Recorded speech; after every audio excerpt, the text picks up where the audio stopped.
It just means you're more dedicated to yourself and becoming better. Because what happens usually around baby step 4 is a lot of people drop out. The reason being, I think, is just because it's a lot of work. You have your regular life and then you gotta do this stuff. But if you do it right, then you're not gonna have to work. Michelle knows this. Michelle T. And Michelle D. And Mindy. And Gabe. And Arthur. And Amanda. Everybody. Alright, so baby step number 4 is invest 15% of your household income in Roth IRAs and pre-tax retirement plans. Let's go over the baby steps really quick. Number 1 is save $1,000 in your emergency fund. Okay? If anybody did it, you can raise your hand or say it in the chat. If it makes you feel awesome, say I feel awesome in the chat. So the first step is save $1,000. For some people it's easy, for some people it's not so easy. It was nice. I'm not going to be replying to the chat, but I'll reply live. Congratulations, Amanda. That's awesome. So $1,000 in the emergency fund. Number 2 is pay off all debt using the debt snowball from smallest to largest. 3 is put 3 to 6 months of expenses in your savings. And then 4 is invest 15% of your household income in Roth IRA. Then save for your children's college fund and pay off your house early.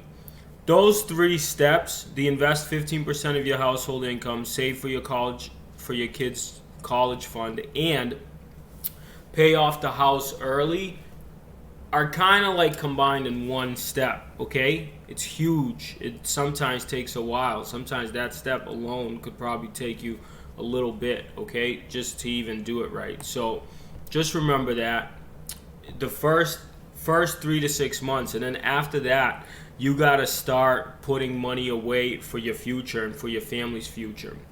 The biggest takeaway that I get from this every time, I always joke and say I don't understand stocks and Roth IRAs and bonds. That's like what my brother does. That's what he went to school for. But it's crazy to think that you don't understand something and that's the reason you won't do it. To me, it's as simple as this. There was one person, okay, who started putting $150 a month away into their Roth IRA retirement fund, right? That person ends up with $1 million by the time they're 60. Don't ask me how it works. Talk to your financial advisor, but it works, right? There's other people doing it. Then there's another person who would be like me at my age of 36. I'll start putting away $300 for the next 20 years. And I won't be as far and I won't have as much in my retirement fund as the person that starts it early. So, 2 things.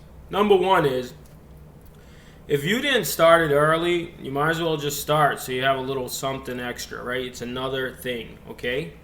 Number 2 is, if you have people in your life that are little people, and by little people I mean young people, if you have young people in your life, you should probably start them with a Roth IRA as early as possible, hopefully when they're 18, okay? And then after that, you start putting money away. By the time that little person ends up being 40 or 50 or 60 years old, plus their working income, plus whatever career they had, and they have this nest of money that they can retire with, they'll probably have a good retirement, and that'll bring us to baby step number 7, which is build wealth and give, okay? So what I'm going to do because of this class now is I'm going to start looking into a Roth IRA because I have my 3 to 6 months of expenses. I paid off all my debt using the debt snowball. And now I'm working on my house and I'm going to work on this. The college fund, my personal plan is just to buy real estate. That's my goal, to buy real estate, and then that is going to pay for my son's college. But I'm probably going to make him pay for his own college. You know what I mean? He'll have to work for it. I'm not just giving money away here. I'm not Mother Teresa. All right. But it would be cool, wouldn't it, to be able to pay for some kids' colleges and build wealth and give?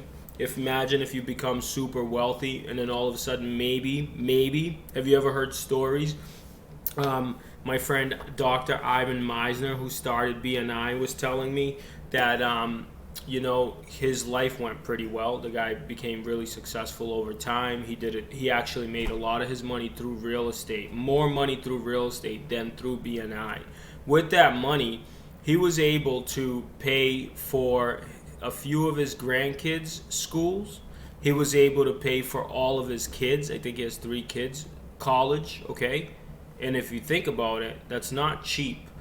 And he didn't exactly just not plan for it either, right? So he did the plan, bought some real estate, saved some money, put some money away, bought intelligently, and the next thing you know, he's paying for the kids' college. And if you have grandkids and if you have kids, it'll be pretty cool to pay for their school. I think as a parent and as an adult, that's a really amazing accomplishment, right? A lot of people wish to be able to pay for their kids' school, okay?